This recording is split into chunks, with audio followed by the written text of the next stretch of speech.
Pues Córdoba, como ustedes saben, ya se los platicó Alejandro, es básicamente una ciudad de paso entre el puerto de Veracruz y lo que es la capital Ciudad de México.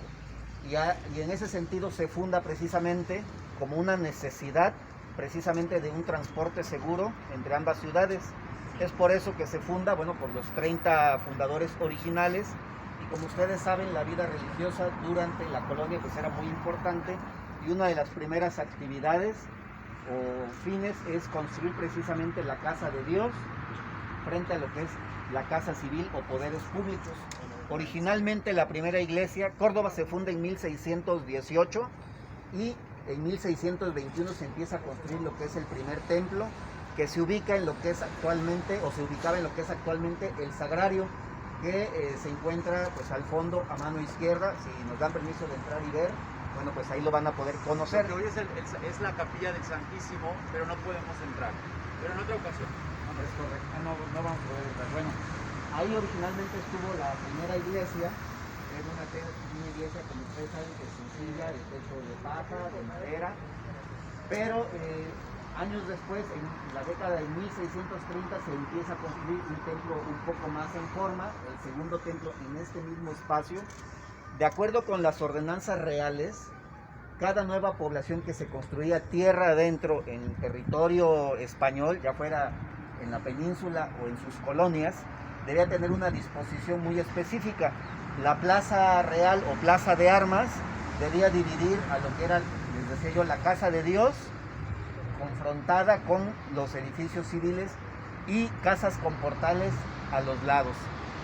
En el estado de Veracruz, las principales ciudades, sobre todo las que provienen de la época virreinal, si ustedes conocen Jalapa, si ustedes conocen la ciudad de Orizaba, no tienen esta disposición que nosotros como cordobeses tenemos, es decir, que se conserva con mucha exactitud, vamos a decirlo así, esta disposición de edificios públicos, lo que es la plaza de armas.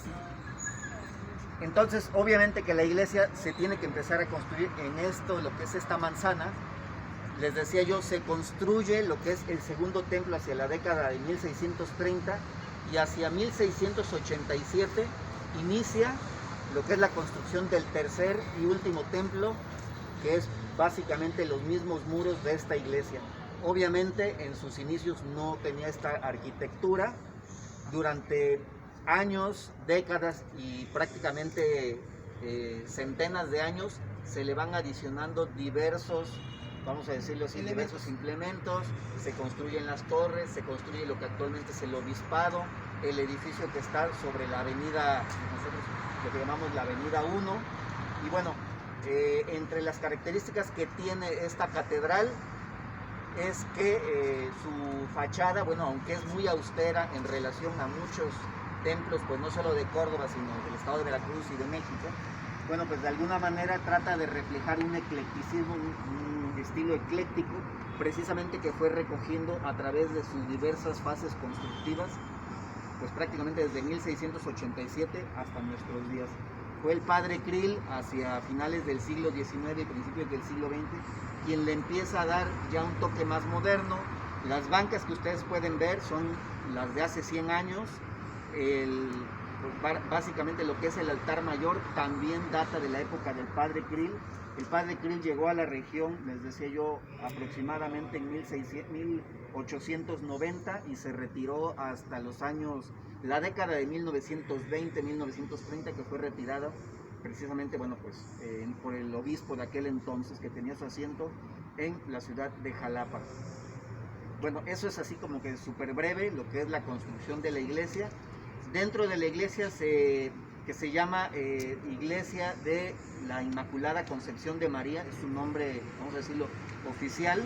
Sin embargo, la figura que más se venera, entre varias, la figura que más se venera es la Virgen de la Soledad, que como ustedes saben es una de las diversas manifestaciones precisamente de la Virgen a través de lo que es, bueno, el Calvario de Cristo.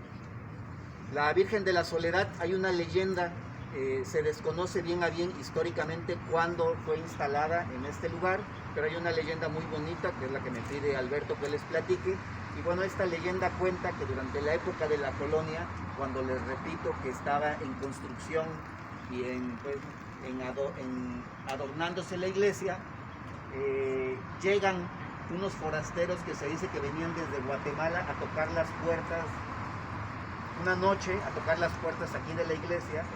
Abre el párroco de aquel entonces y él les dice, y los forasteros, dos guatemaltecos, les dicen que vienen desde muy lejos y que si no tienen trabajo para ellos. El párroco recuerda que precisamente ellos tenían la intención, querían tener una figura precisamente de la Dolorosa, de la Virgen de los Dolores, y les dice que sí.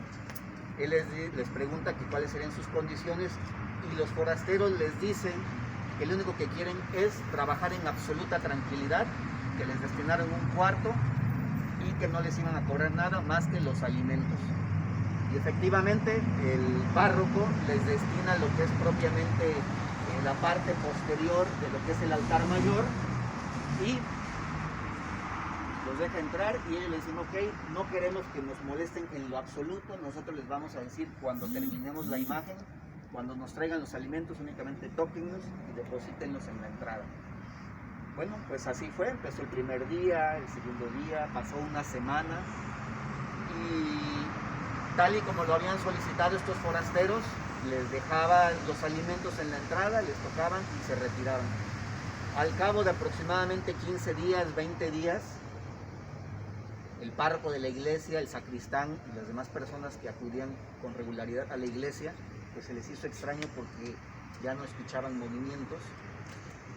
Y en una tarde de esas observaron que prácticamente el plato de comida estaba intocado, permanecía en lo que es la entrada, lo cual se les hizo muy extraño. Dejaron pasar algunas horas para ver qué sucedía, cuando al final pues los ganó la curiosidad, fueron a tocar, no recibieron ninguna respuesta, decidieron entrar, abrieron la puerta y cuando entraron se dieron cuenta que ahí estaba lo que es la imagen de la Virgen de los Dolores, una imagen esplendorosa, preciosa y que recoge todo, precisamente en toda su plenitud, lo que es el Calvario de Cristo y el dolor de una madre. Cuando salieron del asombro y buscaron a los constructores, a los carpinteros, pues se dieron cuenta que simplemente habían desaparecido. Y en ese momento nace la leyenda de que fueron ángeles enviados precisamente para construir o edificar esta hermosa imagen. Sacaron la imagen, la colocaron en un nicho especial, que es donde ustedes la pueden ver, y pareciera que hasta ahí queda la leyenda de la Virgen de la Soledad. Sin embargo, con el paso de los años, Córdoba ha sido siempre una ciudad que por su ubicación geográfica ha sido azotada por terremotos, por tempestades. Creo que ya les tocó ayer un poquito del clima de aquí de Córdoba. Y resulta que a través de esos años y a través de esos cataclismos que ha sufrido la ciudad de Córdoba, la Virgen de la Soledad se ha significado como la protectora de la villa y de la ciudad. ¿Cómo es esto? Bueno, pues a través de muchos hechos que se han podido conocer. Uno de ellos ocurrió en la década de 1950, cuando el huracán Janet, que acababa de devastar lo que es Tampico y todo el estado de Tamaulipas, se dirige, según los pronósticos meteorológicos, con toda su fuerza y en el grado máximo hacia lo que es precisamente el estado de Veracruz, y estaba previsto que azotara lo que es la zona centro, precisamente del estado de Veracruz, donde se encuentra Córdoba, con mayor intensidad. Ese día todos los cordobeses oran a la Virgen de la Soledad, se encierran en sus casas y cuando llega la noche y se espera que pase lo peor, increíblemente el huracán desvía su curso y va a golpear poblaciones vecinas. Al otro día vienen todos los cordobeses a dar gracias a la Virgen de la Soledad y se dan cuenta que inexplicablemente en su manto abajo está lleno de lodo.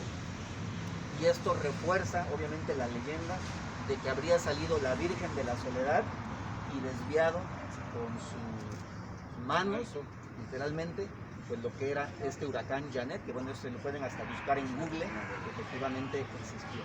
En otra ocasión también, durante la Guerra de Independencia, precisamente durante las fiestas heroicas del 21 de mayo,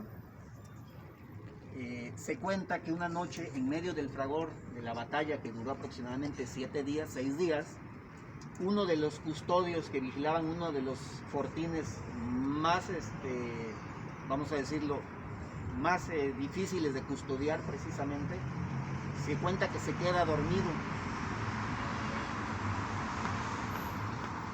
Y entre sueños escucha que viene una dama y que le dice, y que lo despierta, y le dice que esté atento, que esté, porque puede suceder una desgracia.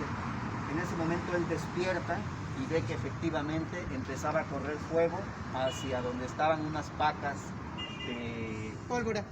de pólvora, y además, bueno, unas pacas defensivas de tercios de tabaco que en aquel entonces se utilizaban.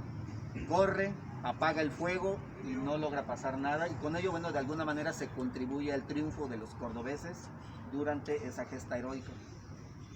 Después de ese mare magnum, de esa situación, se acuerda de la mujer que lo había ido a despertar, va, pregunta entre sus compañeros, y les dicen pues que ellos no han visto a ninguna mujer. Dice, pues cómo no, dice, y la describe tal cual y como efectivamente se encuentra la Virgen de la Soledad, y ese es otro de los muchos milagros que se le atribuyen pues a la Virgen de la Soledad, que es prácticamente pues la patrona de Córdoba, y cada viernes santo se le saca en procesión a recorrer las principales calles, y pues es ampliamente venerada en esta ciudad.